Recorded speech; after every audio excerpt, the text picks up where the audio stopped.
Today we're going to do a square cushion cut.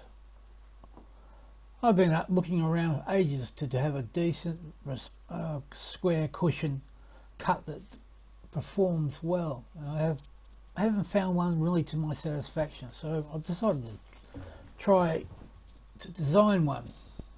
It's not the first time I've tried, but we'll see how this one goes, and it seemed to have come out quite well.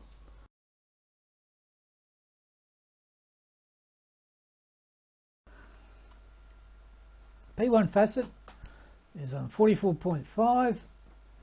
It is symmetry 4, mirror, something like that. We'll just have a look at it. Let's see. No, back one. 92, yes. Now if we drag that down till we get a point and cut, that's the first facet. This point here is the center point, the temporary center point. All the other facets will be cut in relation to that point.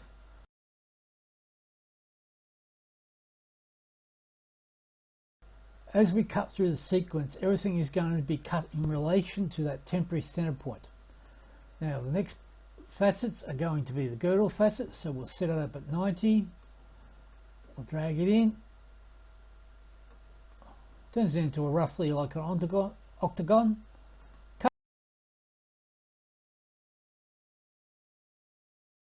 it. Now the P2 facets at 46. Straight 40 because we're going to be on the sides, and again it goes back to that point there. Now the P2 defines where the other flats on the girdle will be cut to, which is these 2 points here and there.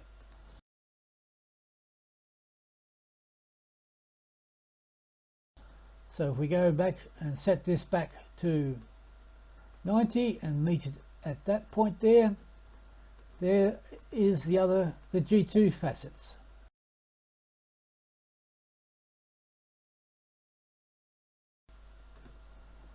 Now the next one is the P3 facets is 41.5, and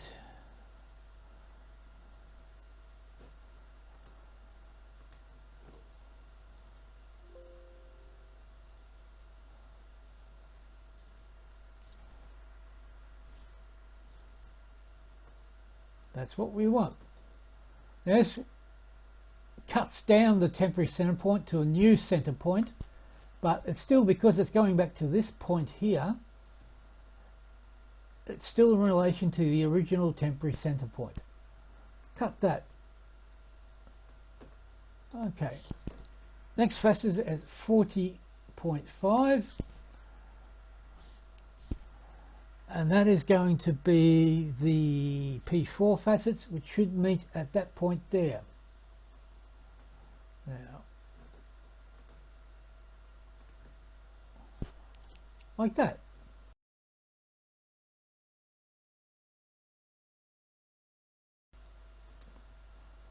Again, another temporary center point is being cut over the previous one, but it's cutting back to this point here, which cuts back to the other point, which cuts back to the original temporary center point. Okay, the next one is going to be 39 degrees. And that is the P5 facet, which will join that facet at that point there. Now if we bring this down,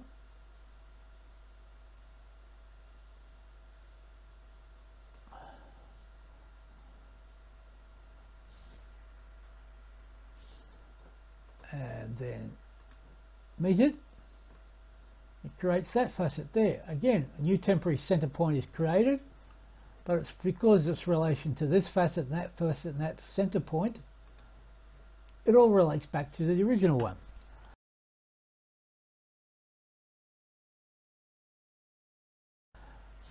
And now for the last one, same angle, 39 degrees, cut it back to there, and that's going to meet that point there. And there we are, the pavilion.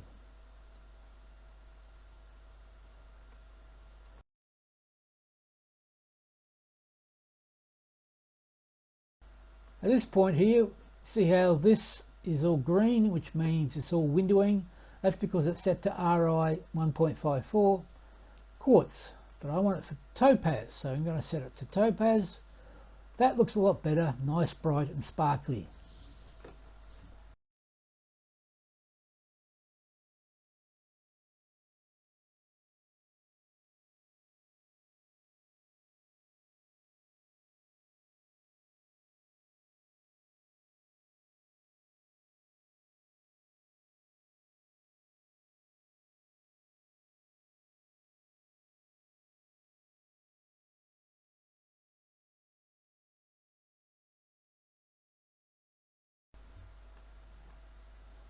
Okay, now for the crown.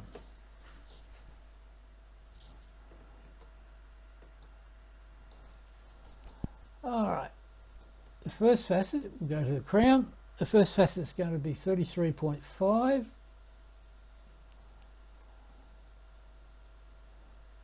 And what you're doing is you're leveling the P1 facet, correction, the G1 facets, the girdle facets. You cut all those to the same height all the way around.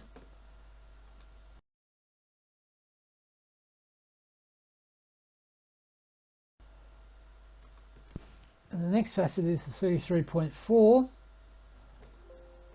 and that joins, this point here. Helps if I get it on the right side.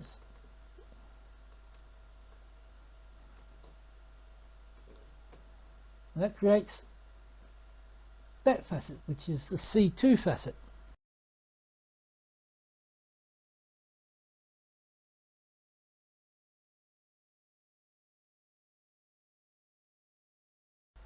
Now for the C3 facet, we're at 31 degrees.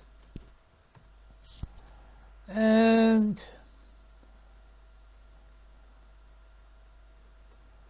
we will come back to this point here.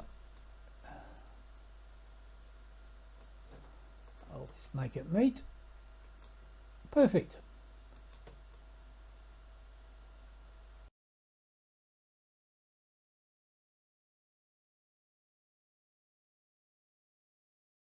Simply going through one to the other. Next one is 22.3,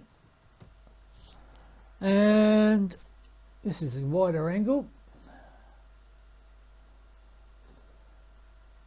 I seem to remember it goes to that point there.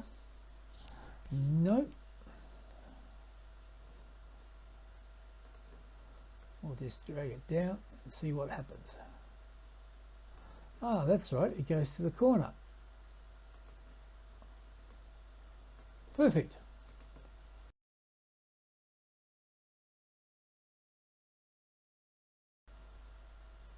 Now, the next facet is 18.7. And not a now this one goes to that point.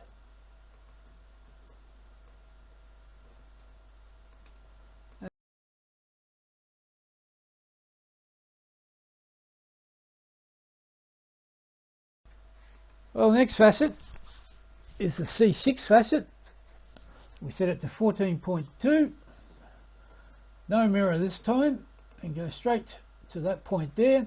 It meets the other point there. Perfect.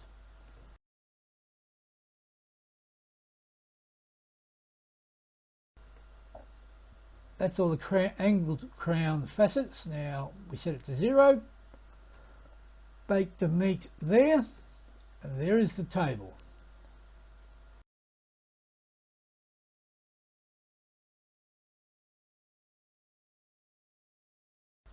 Now, but this particular case, the girdle is a bit thick, so if we go edit, resize girdle, set it to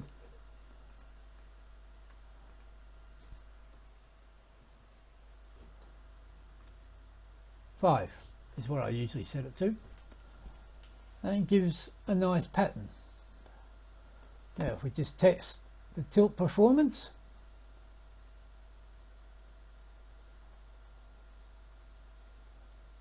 now for topaz it's nice and bright, there's some windowing, but it's got a wide response from 40 degrees to 40 degrees, and there are some sparkle there, so it should be a relatively good cut.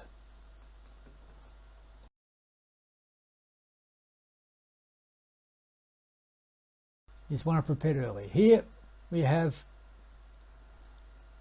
the cutting instruction written into it. Now the original center point is the temporary center point. Now if we look at the cutting assistant, temporary center point, G1's cut to size of your rough. P6 is cut to the temporary center point, which defines where the G2 will go. There's the G2. The P3 is cut to the corner points. The P4 is to the corner of G1 and G2. P5 to the intersection between this facet and that facet. The last one to that center, that midpoint there. All one step after step through the meeting points. The other in the crown, cut the C1 to set the G1 thickness. There's the G2 thickness to that center, to that midpoint there, to that meeting point on the center, on the corner, I mean. That midpoint there, that midpoint and that midpoint, and then the table to the four corners of that midpoint. Follows on and on, one after the other, from the temporary center point right down to the table, all refer back to each other. Now let's have a look at what it looks like cut.